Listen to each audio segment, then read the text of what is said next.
My kids, when I'm giving them career advice, they like to rib me of, I've done the same thing for 35 years, worked in insurance, which, whilst technically true, the analogy I'd kind of liken it to is Trigger's Broom in Only Fools and Horses, where he talks about having had the same broom, in inverted commas, with 15 different handles and 5 different broom heads.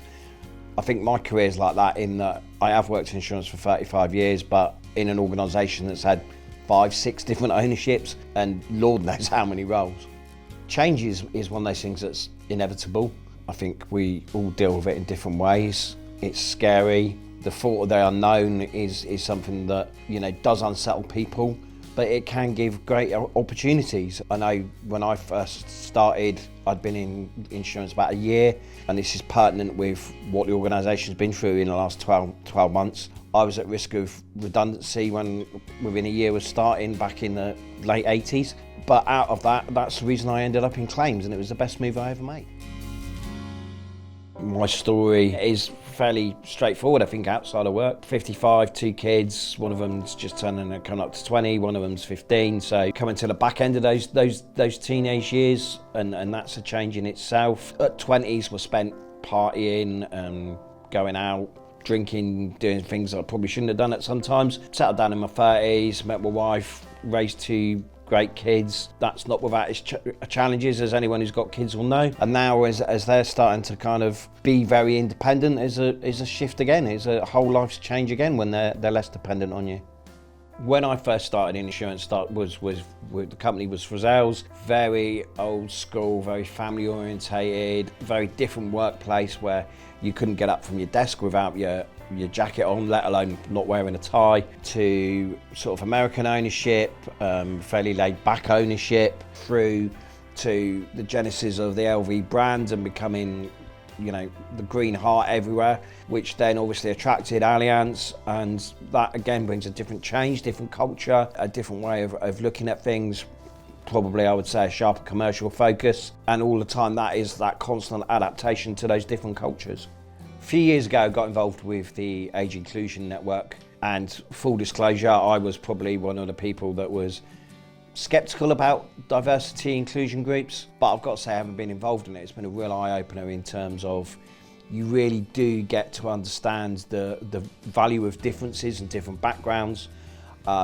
That's been looking at how we accommodate and work with our older employees to kind of include them in the workforce, as well as how we help younger people coming into the workforce that may not have all of the skills or the understanding. That's kind of led to doing things like, you know, I did a series of podcasts around that and just kind of supporting that and understanding the differences that different generations bring. And again, I think for me, I was one of those people that felt that diversity groups were just there to serve the interest of a specific group, when actually you realise it's about expanding knowledge, expanding understanding, and really kind of drawing out the value that those different backgrounds bring. And you know, having different perspectives within a team is invaluable. I've taken on 2 apprenticeships in the last 10 years. At a later age, and you know, I did get the inevitable comments about, are you not a bit old to be starting an apprenticeship, etc., etc. But for me, they were opportunities that presented themselves to develop me as an individual and develop skills that I needed for the role. The first one was around an internal audit apprenticeship. That gave a different perspective on how you understand an organisation and how you understand controls and how effective those controls are. Invaluable. It's been invaluable in my job. The second one was around data analysis, and again, it's invaluable for my job, but also I think when you start to understand how numbers are used, how numbers are manipulated, we're bombarded with information, and I think it's a key skill that we probably should all have in terms of how to understand what actually we're being told and how those numbers are being manipulated. It gave me a very different perspective on the world, as well as expanded my ability in my role. If you're thinking about learning and kind of embracing some training or development opportunities, whatever your age, go for it. Because I think, no one is going to take responsibility for your development if you don't. So it's find the things that interest you, find the things that you're passionate about. You know what works for you in terms of development, and then work to develop that, whether that be through, your training, through your development, through your your development plan through the organisation, or seeking knowledge outside of the workplace. You know, if it's something that you're interested in, then go find out about it. There's no shortage of information out there. The world around us is changing so quickly. I think if you're not curious and you're not trying to understand how things that are happening could impact us, then I think you risk being sort of, I hesitate to use the word left behind, but I think, you know, understanding and thinking about data and how we use that and how it's being used in the broader world. I think, you know, the impact of artificial intelligence will automate some of the straightforward stuff. So, you know, you need to be developing your personal skills.